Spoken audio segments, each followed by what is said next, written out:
Russian President Vladimir Putin today called for immediate talks with NATO and the US over security guarantees for Moscow as tensions mount over Ukraine. Putin told Finnish President Sauli Niinisto that he wanted to immediately launch negotiations with the US and NATO in order to develop international legal guarantees for the security of the country, the Kremlin said in a readout of the call. The Kremlin said Russia's demands included stopping NATO from expanding east and the deployment of weapons in neighboring states, including Ukraine. Putin also accused the Ukrainian leadership of increasingly using heavy weapons and attack drones against pro-Russia rebels in its separatist east.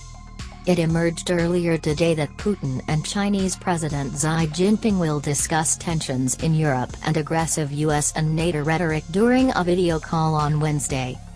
The announcement of the meeting comes after Moscow staged huge live-firing drills with more than 1,000 tank troops in a region close to the Ukraine border as Putin continues to stoke fears Russia will invade its neighbor within weeks.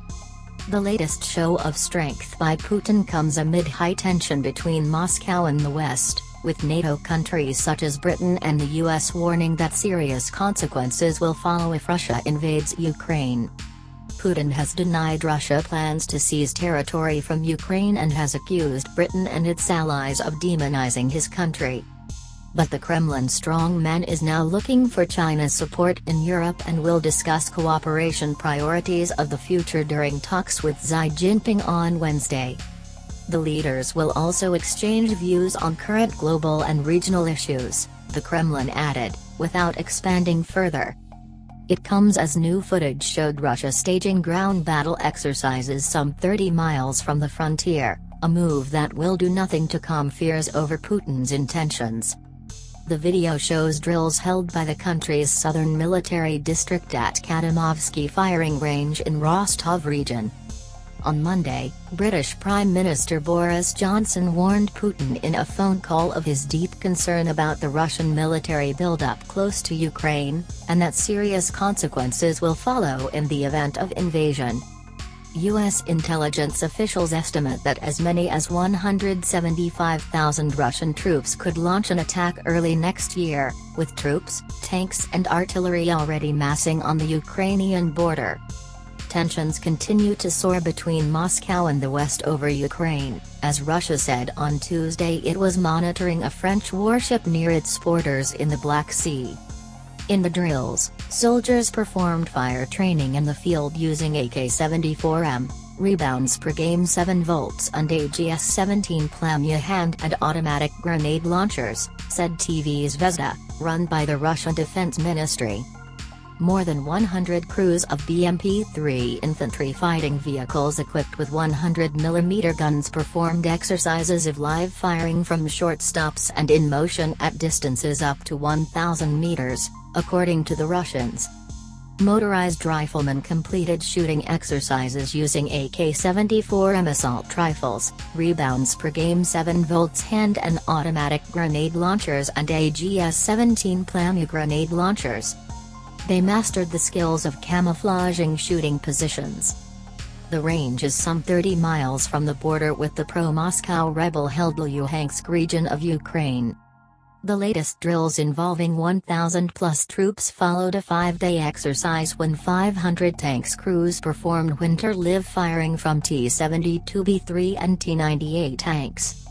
The earlier drills were carried out at multiple locations across the southern military district but included Rostov and also Crimea, annexed by Russia from Ukraine in 2014. The servicemen also fired large-caliber anti-aircraft machine guns, said an official account.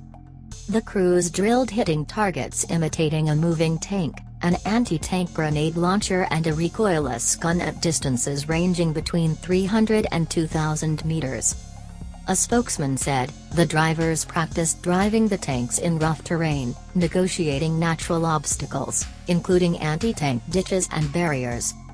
The tank crew combat training program focuses on offensive and defensive tactics both in the daytime and at night. These are the latest in a series of military exercises staged by Russia.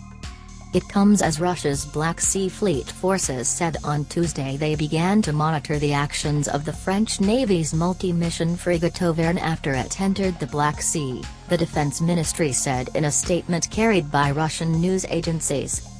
The Russian Defense Ministry did not offer further details.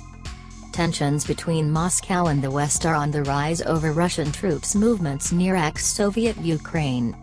Last Thursday, Russia scrambled 3 of its jets to escort 5 French and U.S. military aircraft over the Black Sea and away from its border, the military said. That incident followed Russia dispatching planes to escort 3 French military flying near its borders in the Black Sea a day earlier. Western countries have issued repeated warnings to Moscow against invading their ally Ukraine. Last week, France warned Russia of strategic and massive consequences if Moscow attacked Ukraine. Moscow accuses NATO member countries including France of provoking tensions in the Black Sea and says it is concerned over its security. The drills come after the G7 on Sunday warned Russia of massive consequences if it invades Ukraine. Foreign ministers from the world's richest nations held a 2-day meeting in Liverpool, northwest England, seeking to present a strong, united front against global threats. Britain, which hands over the G7 presidency to Germany next year, portrayed the 2-day conference as a chance to stand up to authoritarianism around the world. In addition to talks over Iran's nuclear ambitions, Russia's buildup of troops on the border with Ukraine dominated talks, given fears of a possible invasion. UK Foreign Secretary Liz Truss said there was very much a united voice.